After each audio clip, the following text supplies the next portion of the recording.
Do you remember the first time I saw your tattoo? Yeah, you were trying to wash it off, but it didn't want to come. Hey everyone, I'm Ashley, a third-generation Holocaust survivor. Today, we're gonna meet Grandma Betty, and she's gonna share her story about being a Holocaust survivor. Come on in and help me get ready. Grandma Betty was born and raised in a small town in Hungary.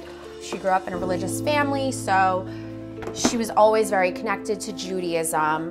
When my grandmother arrived to Auschwitz, she was young and fit, so she was sent to work. Unfortunately, her mother and her young cousins were not deemed fit to work, so they were sent off to the gas chambers.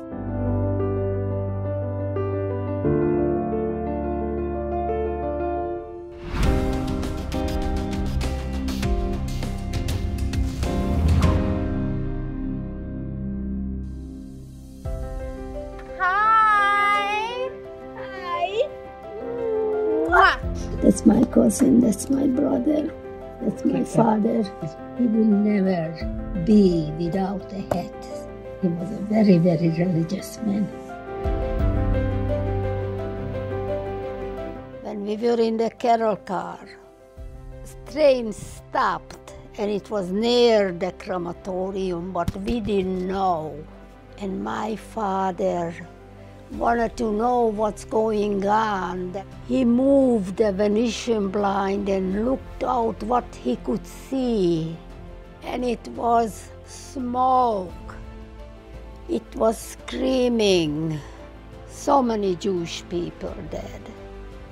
You wouldn't believe it if you wouldn't see it. We came to hell, and the SS man was standing there with a machine gun all around us. And I was hugging my sister, and I told her, let's pray. And then we started to say, Shema Yisrael, help us, help us. God, whom we love so much, couldn't hear us, couldn't hear us.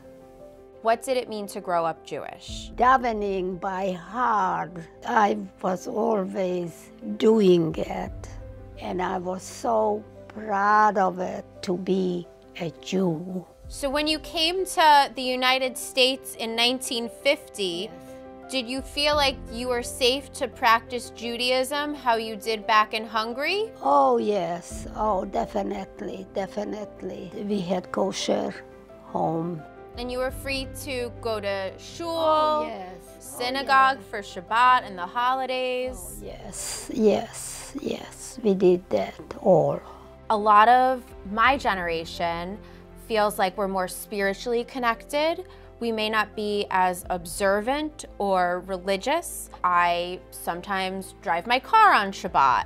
And, you know, sometimes there were occasions when I had to work over Shabbos, but I think even though we may not be as observant, it really has a lot to do with spending time with family. And I just remember just the smell of the stuffed chicken and your stuffing and matzo ball soup, and that's something that I want to continue eventually when I have a family, making Shabbat and having special time. Wonderful, wonderful.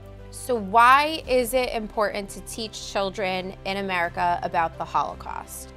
First of all, about the Holocaust, it's just a terrible thing what happened to the Jewish people. It should never, ever happen again. I think it's crucial that children learn about the Holocaust because they need to know about what our people went through. Working as a nurse, it really makes me angry when people try and say that mask mandates and vaccination mandates are similar to, you know, what people went through in the Holocaust. No way.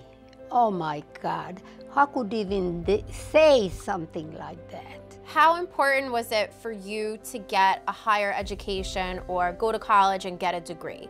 You need money for college. I had no way. We didn't care what it was.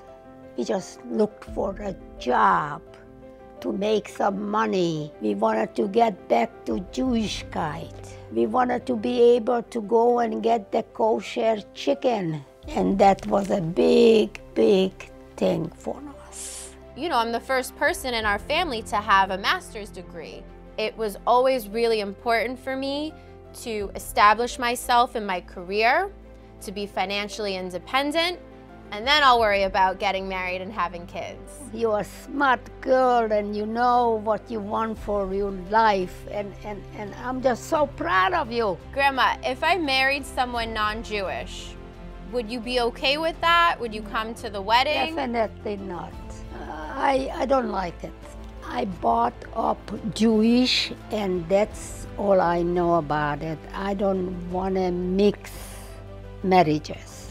Don't even think about it. Okay. I know and I trust you. I think it's more accepted now, but for me myself, I would only want to marry someone Jewish. That's good to hear. So what do you think about Israel and Zionism? I saw Israel. It's a beautiful country. I couldn't believe it that I was really, really there.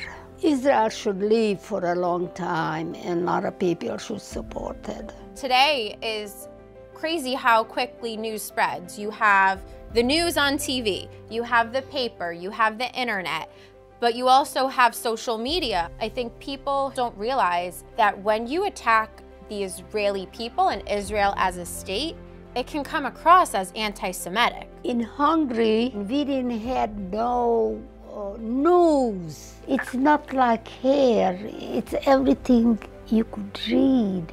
It's so different. I think it's really important for people to know that you can support Israel and not always agree with the political leaders or the politics that are involved in the state of Israel. In America, not everybody loves the president and not everybody agrees with the president's decisions, but you still can be proud to be American and can love our country. And so I think the same is for Israel. I'm not the person who would criticize Israel or, because I love Israel, because we have to have Jewish people, Jewish state. This is something for you. You're gonna open it up. Fine smile inside. Oh my God. Oh, I wanna thank you. I love you. Have a good trip. Love you. Okay? Bye-bye. Bye-bye. Bye-bye.